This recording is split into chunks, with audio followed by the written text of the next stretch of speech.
বাবরি মসজিদ হাতছাড়া হয়ে গেছে, গেছে কি যায়নি? রাম মন্দির উদ্বোধন হয়েছে 22শে জানুয়ারিতে। আর কলকাতার রানী রাসমণি রোডে এই বক্তব্য দিতে গিয়ে বলেছিলাম কলকাতাতে ডাক্তার আদেশান ব্রহ্মচারীকে, যে ডাক্তার বাবু আপনি যে বলছেন যে এখানে রামের জন্ম হয়েছিল আর মুসলমানরা সেই রামের মন্দির ভেঙে মসজিদ দখল করেছে এবং মসজিদ বানিয়েছে, উনি বক্তব্য রাখছেন। আমি বললাম এই কথা যে আপনি বললেন এটা 100% মিথ্যা কথা। তো বলছে কেন? সারা পৃথিবী বলছে যে রাম মন্দির ভেঙে মুসলমানরা মসজিদ করেছে, আর আপনি একটা সাধারণ মানুষ বলছে মিথ্যা কথা। যুক্তি তো মিথ্যা। এটা আশ্চর্য ব্যাপার। বলছে রামের জন্ম হয়েছে মন্দিরের ভিতরে, রাম মন্দিরের ভিতরে। আপনাদেরকে একটা প্রশ্ন আমি করছি, বুঝে উত্তরটা দেবেন। আপনাদের গ্রামের একটা মেয়ের পেটে বাচ্চা, মেয়েটা মুসলিম, আরো একটা মেয়ের পেটে বাচ্চা, মেয়েটা হিন্দু। আচ্ছা বলুন তো, মুসলিম মেয়েটার যখন বাচ্চা হওয়ার যন্ত্রণা শুরু হবে, সে হাসপাতালে যাবে না কোনো আপনাদের মসজিদের ভিতরে ঢুকবে? কোনটা? কেন মসজিদের ভিতরে ভালো জায়গায় গেলে অসুবিধা কি? না, মেয়েরা জানে যে আমি যখন বাচ্চা জন্ম দিব আমি অপবিত্র হয়ে যাব, আমার লজ্জাস্থান থেকে রক্ত বার হবে, আর এই পবিত্র জায়গায় এই নোংরা জিনিসটা রাখা যাবে না। মন্দির এটা পবিত্র জায়গা না অপবিত্র জায়গা? ওনার ধর্ম অনুযায়ী পবিত্র।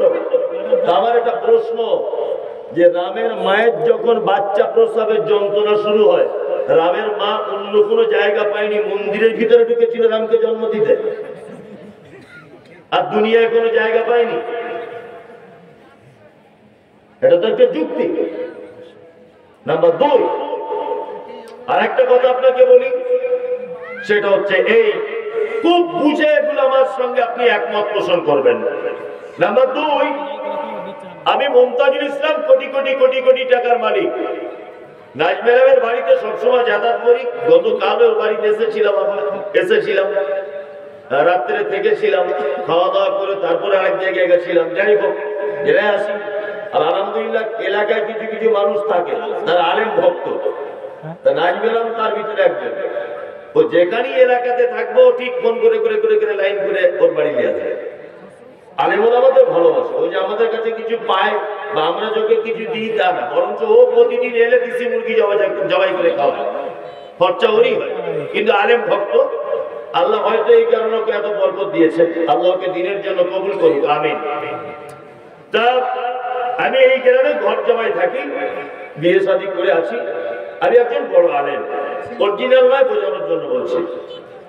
তা আমি এই গ্রামে নাজমেলাম গরিব মানুষ, ও রাস্তার ধারে 5 কাঠা জমি ছিল, ওটা জোর করে দখল করে নিয়েছে, জোর করে। আমি লাঠি পাটির ক্ষমতায়, টাকার গরমে আমি ওই জমিটা 5 কাঠা দখল করে নিয়েছি। দখল করে কি করবো? আমি তো মরিস চাই, আমি তো ক্লাব করতে পারছি না, সিনেমা হল করতে পারবো না। তা আমি একটা মসজিদ করেছি, সেই মসজিদটা আগামীকাল জুম্মার দিন উদ্বোধন হবে। আচ্ছা আপনাদের যদি নেমন্তন্ন করি, কারা কারা যাবেন জুম্মা পড়তে? আপনি যাবেন? ভাষা বোঝার চেষ্টা করুন। আমি জায়গাটা জোর করে দখল করে তার উপরে মসজিদ করেছি, ওই মসজিদ জুম্মার দিন কালকে উদ্বোধন হবে। কারা কারা যাবেন না? কেউ যাবেন না? কেন? জোর করে জায়গা দখল করা আছে, ওই জায়গাতে নামাজ হবে না। তা আমরা সারা ভারতবর্ষে 1000 বছর রাজত্ব করেছি, ভালো করে বোঝার চেষ্টা করুন। তারপরে ব্রিটিশ এসেছে দেশের মাটিতে 180 থেকে 200 বছরের কাছাকাছি শাসন করেছে, তাই না? তা আমরা 1000 বছর এদের শাসন করেছি, এদেশের ক্ষমতা আমাদের ছিল। তা আমরা অন্য কোন জায়গায় মন্দির ভাঙতে গেলাম না, আমরা শুধুমাত্র বাবরি মসজিদটা দখল করে রাম মন্দির ভেঙে দিয়ে বাবরি মসজিদ করলাম। আর একটা কথা আপনাকে বলি, জোর করে জায়গা দখল করে সেখানে মসজিদ করলে নামাজ হবে? হবে? হবে না। তার মানে এটা একটা মিথ্যা কথা। নাম্বার 3, রামের জন্ম হয়েছে বাবরি মসজিদে, কথা আমি যুক্তি এবং তর্কের খাতিরে মেনে নিলাম যে রাম মন্দিরেই ওর জন্ম হয়েছিল। এখানে আমার প্রশ্ন একটা, রামের জন্মের ইতিহাস পাওয়া যায়, রাম মন্দিরে জন্ম হয়েছে, যার জন্ম আছে তার মৃত্যু আছে না নেই? আছে। সারা পৃথিবীতে, সারা ভারতবর্ষের মাটিতে একটা বাংলা, ইংরেজি, উর্দু, হিন্দি, তেলেগু, মারাঠি, গুজরাটি এমন একটা ভাষাতে বই পাওয়া যাবে না যে রামের মৃত্যু হয়েছে কোথায় তার প্রমাণ কি? রামের জন্ম হয়েছে বাবরি মসজিদে, এটা ইতিহাস পাওয়া গেছে, কিন্তু ওর কোথায় মৃত্যু হয়েছে আজও পর্যন্ত ইতিহাসে কোথাও জানা নেই। তার মানে আমি যা বুঝতে পারলাম এটা চক্রান্ত। কি বললাম বুঝলেন? আমাদের কাছ থেকে বাবরি মসজিদ ছিনিয়ে নেওয়া হলো। কি বললাম বুঝলেন তো? নাম্বার 2, আপনারা এটা জানেন খুব ভালো করে যে আপনার ওই ফিলিস্তিনে মসজিদ আকসা পৃথিবীর প্রথম কিবলা যে মসজিদ, ওই মসজিদটা জেরুজালেমের ইহুদিরা তারা কি করছে? দখল করে নিচ্ছে। ইসরায়েলের ইহুদিরা তারা দখল করে নিচ্ছে। আজকে সারা পৃথিবীর মুসলমানদের কাছ থেকে সব জিনিস, ঐতিহ্যবাহী জিনিস একটা একটা করে হাতছাড়া হয়ে যাচ্ছে। তার একটা মাত্র কারণ, নবী মুহাম্মদ সাল্লাল্লাহু আলাইহি ওয়াসাল্লাম তিনি বলেছেন, তারাক্তু ফীকুম আমরাইন লাম তাজিল্লু মা তামাসসাকতু বিহিমা কিতাবুল্লাহি ওয়া সুন্নাতুর রাসূল। অতদিন পর্যন্ত তোমরা কল্যাণে থাকবে, অতদিন পর্যন্ত তোমরা শিখ যারা উঁচু করে থাকবে, অতদিন পর্যন্ত পৃথিবীতে তোমরা লাঞ্ছিত হবে না, অপমানিত হবে না, অতদিন পর্যন্ত তুমি তোমার ঐতিহ্যকে টিকিয়ে রাখতে পারবে, যতদিন না পর্যন্ত তোমরা দুটো জিনিসকে আঁকড়ে ধরে থাকবে। এক, আল্লাহর কিতাব আল কোরআন। 2, সুন্নতে নববী। এই দুইটা জিনিসকে মানুষ যখন অপমান করবে, মানুষ যখন এই দুটা জিনিস থেকে দূরে থাকবে, তখন পৃথিবীর সমস্ত জাতি তাদের উপরে ঝাঁপিয়ে পড়বে এবং তারা হবে লাঞ্ছিত, তারা হবে অপমানিত। আজকে 2024-এ বাস্তবতা তাই। বাস্তবতা তাই নয়?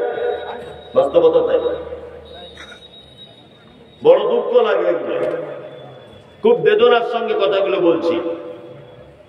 আমাদের প্রতিটা জলসাতে বলছে মাদ্রাসার উন্নতি করবে, মসজিদের উন্নতি করবে, কবরস্থানের উন্নতি করবে, ঈদগাহের উন্নতি করবে। কিছু যখন খুঁজে পাচ্ছে না, তখন বলছে ঈমানের উন্নতি করবে। খুঁজে পায় না তো কি করবে, তাই না? সব মসজিদে জলসা হচ্ছে সাহেব, কি না মার্বেল পাথর লাগাতে হবে। সব মসজিদে জলসা, কি না দুতলা করতে হবে। সব মসজিদে জলসা, কি না মসজিদ প্লাস্টার করতে হবে।